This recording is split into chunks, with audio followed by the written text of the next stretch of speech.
Okay, this is TempleOS 5-minute random code walkthrough, episode 100, and I'm your host, Terry Davis. And we are in the hard drive ATA code, ATA probe. Okay, so there are I/O ports, which there's 16 bits, 65536 different I/O ports. There's memory, and then there's I/O. Memory space, and then there's I/O space. So an I/O port is 16 bits, 1024 different values. And a hard drive, or CD-ROM, the old style, you accessed with two sets of I/O ports.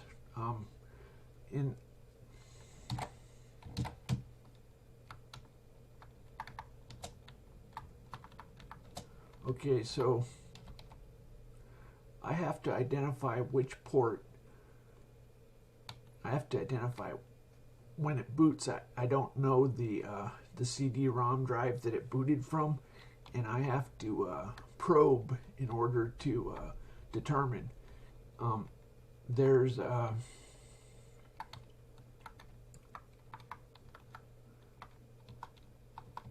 ATA probe is used when I try to test for a CD-ROM.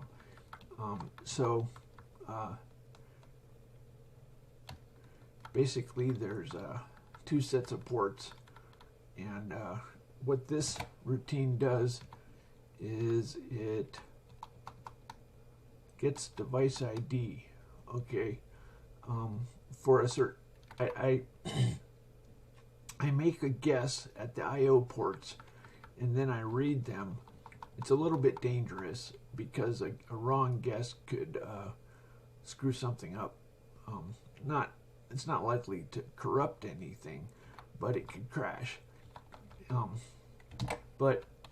There's some standard port locations, such as, well, first it tries to get them the correct way, and then it tries to check the old standard primary master and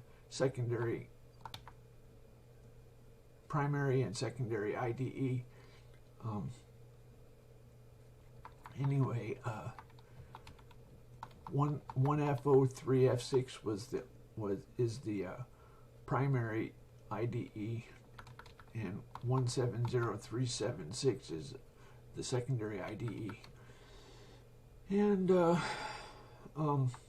it turns out that when you boot with the BIOS, that's different from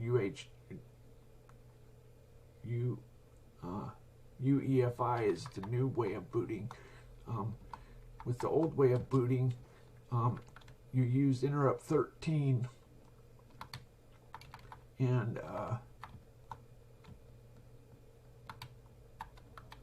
you use interrupt 13. Where's interrupt 13? Here it is.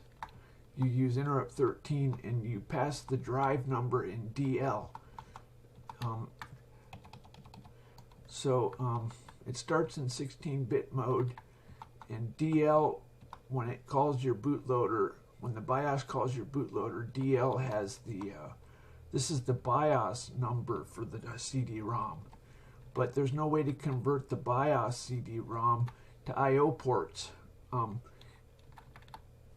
The BIOS CD-ROM number in DL is no good for accessing I/O ports. And so basically we have to probe all the different, let's see if I use this anywhere else. I think this is only used for finding the CD-ROM, or I could be wrong, but I think so. Oh no, it's used there too. Okay. For probing. So notice what I did. F is that's your best friend. FATA, you can quickly scan all the code. So there's an ATA report probe. This it checks. I have a primary IDE and secondary IDE. ATAPI is CD-ROM, and ATA is hard drive. Anyway, so I think it checked. There's unit 0 and unit 1, and when I probed, I determined that unit 1 did not exist. So I determined that unit 1 did not exist. ATA rep checks primary. It tries to make an entry for primary. Oh, let's see. First, it tries to find them.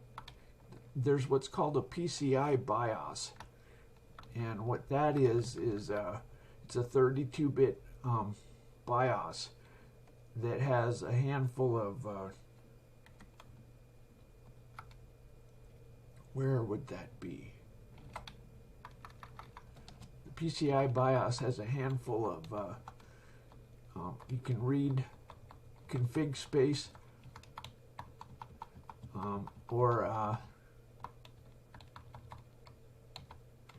you can write config space, or you can try and find a device class. That's what we're trying to do. We're trying to find the CD-ROM the correct way with this find PCI class. You have to know the codes. If you look on the internet for PCI or for PCI class codes, then you can call this and it will identify a device class like SATA or ATA or IDE, and all three of those can be for ATA devices. Anyway, so then you read the config space in order to find out the port numbers, and then from then on you can just use the port numbers and not use PCI. There's PCI rep. This tells us, let's see if we identify the SATA. Let's see where SATA is, or ATA.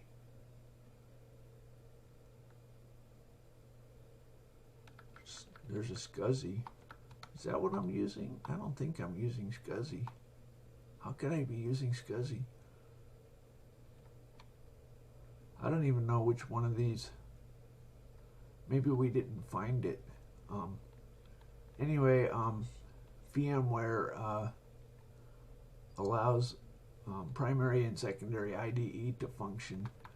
I don't even know which PCI device it is actually. Anyway, so when you boot on native hardware, it might ask you for the port numbers for the CD-ROM. If it can't find it, it asks you for the port numbers. And anyway, so, oh well.